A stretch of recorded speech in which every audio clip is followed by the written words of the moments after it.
হাসিনার মৃত্যুদণ্ডাদেশের পরের দিনেই তড়িঘড়ি করে ভারতে গেলেন বাংলাদেশের জাতীয় নিরাপত্তা উপদেষ্টা খলিলুর রহমান। ভারতের কূটনৈতিক সূত্র জানিয়েছে, খলিলুর রহমান সন্ধ্যা 6:30টার পর দিল্লিতে পৌঁছেছেন। ভারতের ইন্দিরা গান্ধী আন্তর্জাতিক বিমানবন্দরে তাকে ভারতের জাতীয় নিরাপত্তা পরিষদ সচিবালয়ের এক জ্যেষ্ঠ কর্মকর্তা স্বাগত জানিয়েছেন।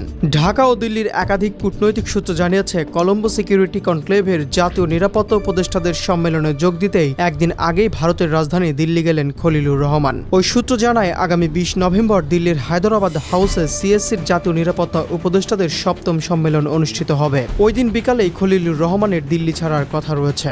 জাতীয় নিরাপত্তা উপদেষ্টা খলিলুর রহমান এমন সময় দিল্লিতে গেলেন যখন মানবতা বিরোধী অপরাধের দায়ে ক্ষমতাচ্যুত প্রধানমন্ত্রী শেখ হাসিনাকে আন্তর্জাতিক অপরাধ ট্রাইব্যুনাল দণ্ডাদেশ দিয়েছে। এদিকে পররাষ্ট্র উপদেষ্টা মোহাম্মদ তৌহিদ হোসেন সাংবাদিকদের জানিয়েছেন, প্রত্যর্পণ চুক্তি অনুযায়ী শেখ হাসিনাকে ফেরত পাঠানোর জন্য অনুরোধ করে ভারতকে চিঠি পাঠিয়েছে বাংলাদেশ।